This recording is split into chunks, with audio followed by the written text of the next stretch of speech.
திரையில் போட்ட நாடகத்தை இப்போது ஒருவர் தரையில் போட்டுக் கொண்டிருக்கிறார். இதற்கு மத்தியில் ஒரு மிகப்பெரிய அணி, மக்களை காக்கிற அணி, தமிழ்நாட்டின் மானத்தை காக்கிற அணி, சுயமரியாதை உள்ள அணி, திராவிட முன்னேற்ற கழகம் தலைமையிலான மதசார்பற்ற முற்போக்கு கூட்டணி. அந்த கூட்டணி தான் தமிழ்நாட்டின் மானத்தை காப்பாற்றும் என்பது நேற்று நிரூபிக்கப்பட்டிருக்கிறது. அதிமுக தன் நிலையை இழந்து சரிந்து வீழ்ந்தது.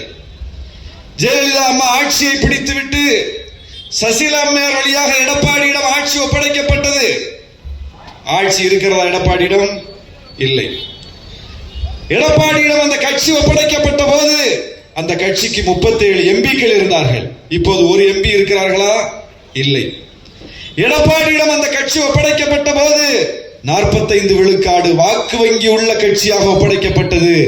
அதை சரிபாதியாக குறைத்து 20 விழுக்காட்டு வாக்கு வங்கிக்கு கொண்டு வந்து விட்டார் எடப்பாடி. ஏன்? பாஜக நீற்ற இடத்துல கையெழுத்து போட்டா, பாஜகவின் சொல்லை கேட்டால் அதிமுகவின் சொல்லை தமிழ்நாட்டு மக்கள் கேட்க மாட்டார்கள். அதிமுக இருந்த நிலையை இழந்து விட்டது. மோடி சொன்னா செய்யணும், அமித்ஷா சொன்னா செய்யணும். அப்ப அது அண்ணா திமுகவா அமித்ஷா திமுகவா? அதிமுக என்பது அண்ணா திமுகவா அமித்ஷா திமுகவா?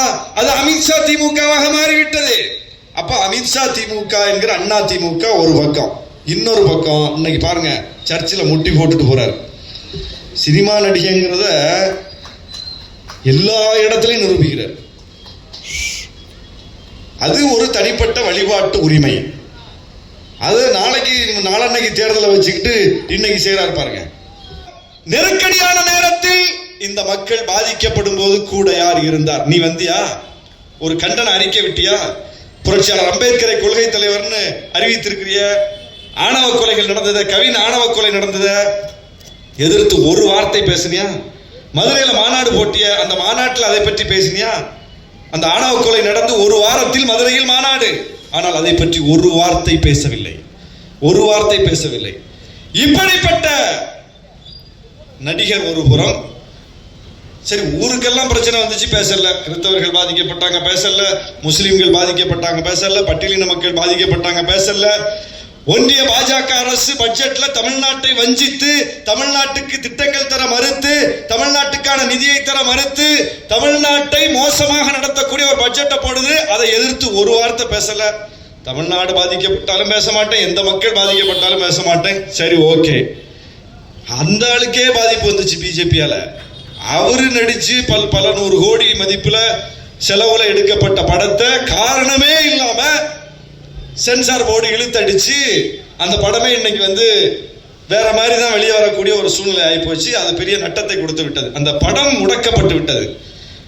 ஆனா முதலமைச்சர் அறிக்கை விடுறாரு, விடுதலை சிறுத்தைகள் கண்டிக்கிறோம், ராகுல் காந்தி கண்டிக்கிறாரு, விஜயை தவிர எல்லாரும் கண்டிச்சிட்டாங்க. அவருக்கு ஒரு பாதிப்பை பிஜேபி ஏற்படுத்தினால் கூட, அவர் விஷயத்தில் கூட பிஜேபியை எதிர்ப்பதில் அஞ்சி கிடக்கிறார் என்றால், உனக்கும் எனக்கும் அவர் பேசுவாரா? பிஜேபி எதிர்த்து தமிழ்நாட்டு மக்களுக்காக பேசுவாரா? அவருக்கே பாதிப்பு வந்த போது கூட பேசுவதற்கு அஞ்சுகிறார். எனக்கு இவங்களால தான் பாதிப்புன்னு இதுவரைக்கும் அவர் சொல்லல. உலகமே சொல்லுது பிஜேபியால தான் ஜனநாயகன் படம் முடக்கப்பட்டிருக்கு. ஆனால் எங்கேயாவது விஜய் சொல்லியிருக்காரா? பிஜேபி தான் முடக்கி வச்சிருக்கு, மோடி தான் காரணம் சொல்லியிருக்காரா? எங்கேயாவது சொல்லியிருக்காரா? சொல்லல. எவ்வளவு பெரிய அச்சம், எவ்வளவு பெரிய பயந்தாங்கொள்ளி. இவர் ஆட்சியில உட்கார்ந்து அவ்வளோ பெரிய பிஜேபியை எதிர்ப்பாராம். இதை நம்ம நம்பணுமா? எடப்பாடி தமிழ்நாட்டு உரிமையை காப்பாராம். இதை நம்ம நம்பணுமா?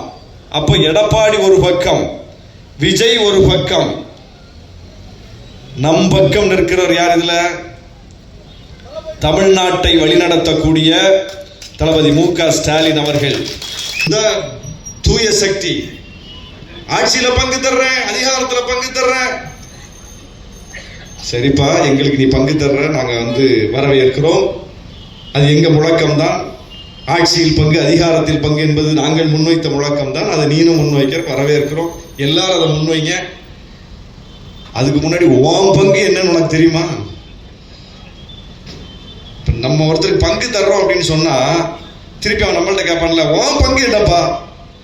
உன் பங்கே என்னன்னு உனக்கு தெரியாது. நீ 5 விழுக்காடா, 2 விழுக்காடா, 10 விழுக்காடா, எத்தனை விழுக்காடு? ஏதாவது ஒரு தேர்தலில் நின்றுருக்கியா? விக்கிரவாண்டியில மாநாடு போட்டி அங்க ஒரு இடைத்தேர்தல் வந்துச்சு, அங்க நின்று உன் பங்கு என்னன்னு காட்டியிருக்கலாம்ல. பெரியார கொள்கை தலைவரை வச்சிருக்கியா, அவர் பிறந்த ஈரோட்டில் இடைத்தேர்தல் வந்துச்சு, அங்க ஒரு தேர்தலில் நின்று உன் பங்கை நீ காட்டியிருக்கலாம்ல.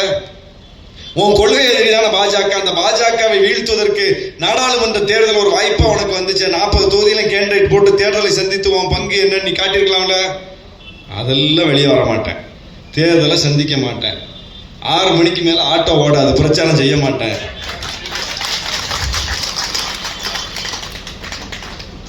வாரத்தில் ஒரு நாள் தான் வெளியே வருவேன். ஏங்க இது மக்கள் பணியா?